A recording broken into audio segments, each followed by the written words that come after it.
ప్రైజ్లాడండి. అందరూ బాగున్నారు కదా. వాక్యంలోకి వెళ్లే ముందు చిన్న ప్రార్థన చేస్తాం. స్థుతులపైన శ్రేణుడైన దేవా, నీకు వందనాలు, నీకు స్తోత్రాలు. నేను గడిచిన కాలం అంతే మమ్మల్ని కాచి కాపాడి సజీవ రెక్కలలో ఉంచినందుకు నీకు స్తోత్రాలు. నేను వినుట ద్వారా విశ్వాసం కలుగుటకు సహాయం చే ప్రభు, మారు మనసు దయచే ప్రభు, రక్షణ భాగ్యమును దయచే ప్రభు, ప్రతి ఒక్కరు హృదయములు మార్చమని అడుగుచున్నాను ప్రభు. నా ప్రార్థనను అంగీకరించమని యేసునామములో బ్రతిమాలు వేడుకొనిచున్నాను తండ్రి, ఆమేన్. కీర్తనల గ్రంథము 134 అధ్యాయము చదువుకుందామండి. 130 అధ్యాయము 4వ వచనం చదువుకుందాం. అయినను జనులు నీ యందు భయభక్తులు నిలుపునట్లు నీ యొద్దకు క్షమాపణ దొరుకును. ఎవరికి? అయినను జనులు నీ యందు భయభక్తులు కలిగి ఉండినట్లు నీ యొద్ద క్షమాపణ దొరుకుతుంది. ఎవరి యొద్ద దొరుకుతుంది క్షమాపణ? మనకి దేవుని యందే కదా మనకు క్షమాపణ దొరుకును. కానీ అది ఎప్పుడు దొరుకుతుంది? దేవుని యందు భయమును భక్తిని కలిగినప్పుడు మనకి క్షమాపణ దొరుకుతుంది. మనం ఎన్ని పాపాలైనా చేసేస్తే క్షమించేస్తాడు దేవుడు అని అనుకుంటున్నామే తప్ప. కానీ మనం కొరకు దేవుడు ఆయన మరణించాడు, ముళ్ళ కిరీటమును పెట్టుకున్నాడు. కానీ ఆయనను మనము చేసిన త్యాగానికి మనం ఏం చేస్తున్నామని ఎప్పుడైనా మనం హృదయాన్ని మనం పరిశీలన చేసుకుంటున్నామా? మనం యెహోవా యందు భయభక్తులు కలిగి ఉంటున్నామా? యెహోవా యందు మనము నిరీక్షణ కలిగి ఉంటున్నామా? నీతిని కలిగి ఉంటున్నామా? ఒక్కసారి మన హృదయాన్ని మనము ఆలోచించుకుంటున్నామా? ఎప్పుడైనా మన హృదయాన్ని మనము ఆలోచించుకుంటున్నామా? ఒక్కసారి ఆలోచించండి. ఈరోజు పండుగ దినాలలో ఎన్నో సంవత్సరములు గడుచుచున్నవి, ఎన్నో పండుగలు వెళ్ళిపోచున్నవి. కానీ మన హృదయాలు మారుతున్నాయా? మన మనసులు మారుతుందా? ఎప్పుడైనా సరే మనం ఎన్నో క్యాలెండర్లు మారిపోచున్నాయి, ఎన్నో రోజులు మారిపోచున్నాయి, ఎన్నో తారీఖులు మారుతున్నాయి. కానీ మన హృదయాలు మాత్రమే దేవునికి ఇవ్వట్లేదు, మన మనసును మాత్రమే దేవునికి. అది ఎక్కడ దొరుకుతుంది? యెహోవా యందే దొరుకుతుంది. యెహోవా యందే మనము భయభక్తులు కలిగి ఉంటే మన పాపములన్నీ కూడా క్షమింపబడతాయి. మనం ఎలా ఉన్నను కూడా దేవుడు మనల్ని క్షమిస్తాడు. యెహోవా కొరకు నేను కనిపెట్టుకునిచున్నాను, నా ప్రాణము ఆయన కొరకు ఆశ పెట్టుకునిచున్నది. ఆయన మాట నేను ఆశ పెట్టుకుని ఉన్నాను. ఎవరి కొరకు ఆశ పెట్టుకోవాలి? యెహోవా కొరకు ఆశ పెట్టుకుని ఉండాలి. యెహోవా ప్రాణమును నా ప్రాణమును ఆయన కొరకే కనిపెట్టుకునిచున్నది. మన ప్రాణం ఎవరి కొరకు కనిపెట్టుకుని ఉండాలి? దేవుని కొరకు కనిపెట్టుకుని ఉండాలి. యెహోవా మొరపెట్టినప్పుడు మనకు ఉత్తరం ఇచ్చుచున్నాడు. ఆయన మాట మీదనే మనం ఆశ పెట్టుకుని ఉండాలి. యెహోవా మాట మీద మనము ఆశ పెట్టుకుని ఉంటే దేవుడు మనకి ప్రతీది కూడా దయచేస్తూ ఉంటాడు. మనం అడిగినది ప్రతీదీ ఇస్తాడు. కానీ దేవుని యందు నీతిని కలిగి ఉండమంటున్నాడు. ఆయన ఎప్పుడును కూడా నీతిని కలిగి నడుచుకోమంటున్నాడు, నీతి అందునే నడవమని అంటున్నాడు. కానీ ఆయన దేవుడు ఎప్పుడు ఏ మాట చెప్పినాను కూడా మీకోసము, మీ పిల్లల కోసము ఏడవండి అని అన్నాడు. మనం ఏం చేస్తున్నాము? మన పిల్లల కోసం ఏడవమన్నాడు కదా దేవుడు అని ఈ లోకపు వైపే చూస్తున్నాము, కానీ దేవుని వైపు చూడట్లేదు. మన హృదయం దేవుని యందు త్రిప్పుకోవట్లేదు. మనము ఏం చేస్తున్నామో ప్రతి ఒక్కరూ కూడా, అలా అని నేననే కాదు, మీరు కూడా ప్రతి ఒక్కరూ కూడా దేవుని యందు భయభక్తిని కలిగి ఉండాలి. ఆయన యందు భయభక్తులని నిరీక్షణను కలిగి ఉండాలి. మనము ఆయన మాటకి లోబడి ఉండాలి. మన ప్రభువుకు యెహోవా మనలను ఎప్పుడును కూడా కాచా. మనం దేవుని యందు భయము లేకపోతే ఈ రోజుని అలాగ ఉండలేము. మనము దేవుని యందు భయమును భక్తిని కలిగి ఉండాలి.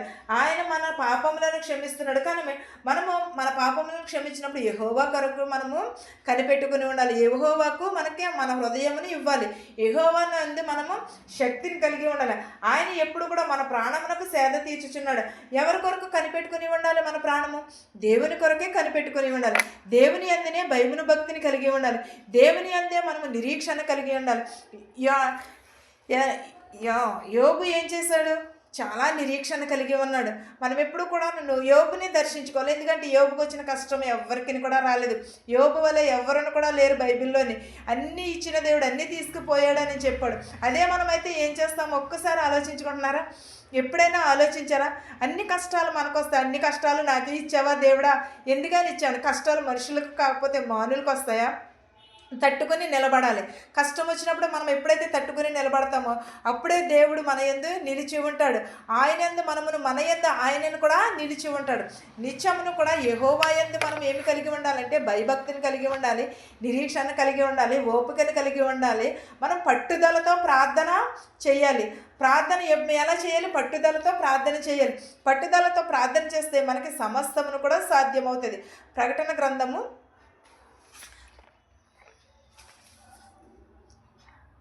2:10 చూద్దాం.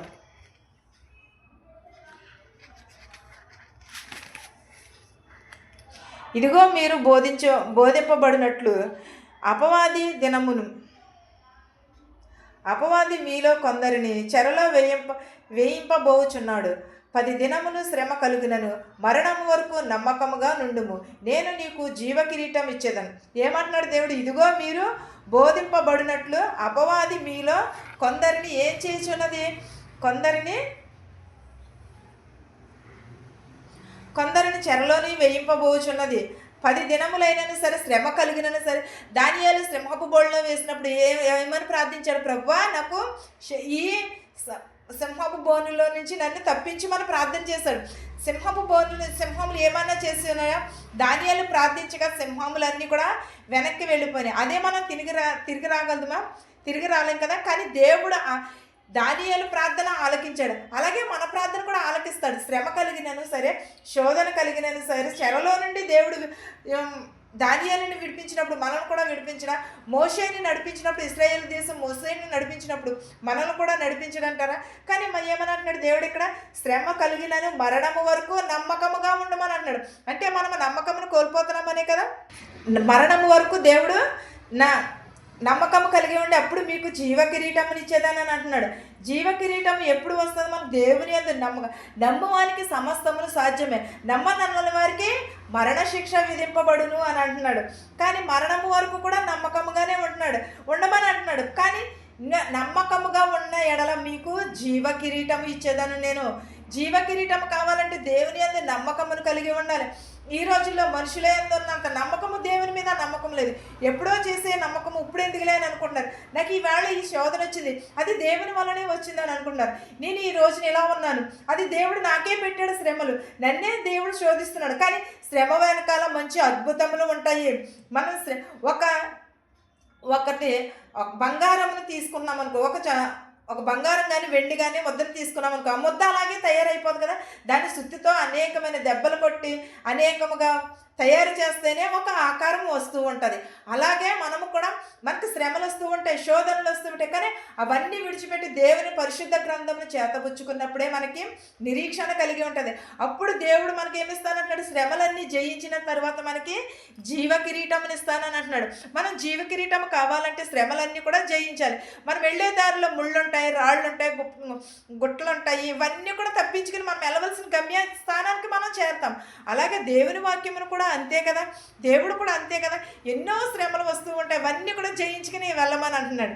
అవన్నీ జయించిన తర్వాత మనకి ఏమిస్తానన్నాడు? జీవ కిరీటమును. మనకి జీవ కిరీటము కావాలనుకున్నప్పుడు ఒక ఆటల పోటీలకు వెళ్తున్నారు. ఒక ఆటల పోటీలకు వెళ్ళినప్పుడు ఏం చేస్తున్నారు? అక్కడ పడిపోతారు, లేస్తారు. కానీ కడకి విజయం సాధించాలంటే అన్నిటిని కూడా తరుముకుని, అన్నిటిని కూడా గప్పుల్ని, రాళ్ళని అన్నిటిని కూడా ఇవన్నీ సరిచేసుకుని వెళ్ళేసరికి మనము ఒక జయము వస్తుంది మనకి. మనం వెళ్ళాలి అని అనుకున్న దానిని మనము చేతబుచ్చుకుంటాము. అంతేగాని మనం విజయం కావాలంటే వెంటనే రాదు. మనం ఎన్నో శ్రమలు పడాలి, కొంత ట్రైనింగ్ అవ్వాలి, కొంత ఇది అవ్వాలి. అన్నీ అయిన తర్వాతే మనకి ఒక గిఫ్ట్ కానీ, లేకపోతే మనం వెళ్ళాలని అనుకున్న గమ్యస్థానానికి కానీ, ఒక విజయాన్ని కానీ సాధించలేము. దేవుడు కూడా అలాగే అంటున్నాడు, మీరు నమ్మకముగా ఉండిన ఎడల మీకు నేను జీవ కిరీటముని ఇచ్చేదని అంటున్నాడు. మనం దేవుని యందు నమ్మకముగా ఉండాలి. జీవ కిరీటమును కావాలనుకున్నప్పుడు మనము దేవుని యందు మనము నమ్మకమును కలిగి ఉండాలి. చాలామంది అనుకుంటారు, గడిచిన విశ్రాంతి దినం నుంచి విశ్రాంతి దినం వరకు నన్ను కాచి కాపాడినందుకు నీకు వందనాలు ప్రభువా అని. గడిచిన పునరుద్ధాన దినం నుంచి పునరుద్ధాన దినం వరకు నేను కాచి కాపాడినందుకు వందనాలు ప్రభువా. గడిచిన సంవత్సరం అంతయు కూడా మనల్ని కాచి కాపాడాడే, గడిచిన నెలంతయు కాచి కాపాడాడే. దేవుని ఎడల నమ్మకమును కలిగి ఉన్నందుకునే కదా దేవుడు మనల్ని ఎలాగ ఉంచినాడు. మనకి జీవ కిరీటం కావాలంటే మనము దేవుని రాజ్యంలో ప్రవేశించాలి, మన నమ్మకమును కలిగి ఉండాలి. ఈ వాక్యమును మీకును మాకును మనందరికీ తోడయ్యుండును గాక. ఆమేన్. స్తోత్రం ప్రభు. వాక్యంలో మీరు నడిపించినది నీకు వందనాలు, నీకు స్తోత్రాలు నాయన.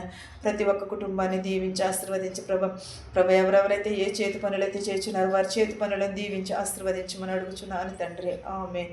పరలోకమందున మా తండ్రి, నీ నామమును పరిశుద్ధపరచబడును గాక, నీ రాజ్యం వచ్చును గాక, నీ చిత్తం పరలోకమందు భూవేందు నెరవేరినట్లును మా అనుదిన ఆహారం నేడు మాకు దయచేయము. మా రుణస్థులను మేము క్షమించిన ప్రకారము మా రుణములను క్షమించము. దుష్టు నుండి శోధన నుండి తప్పించము. రాజ్యమును శక్తియు మహిమయు నిరంతరము నీవై ఉన్నావు మా తండ్రి. ఆమెన్. నిచున్న వారికి చూచుచున్న వారికి సదాకాలముని కృపతోడై ఉండెను గాక. ఆమెన్. ఆమెన్. అందరికీ వందనాలండి.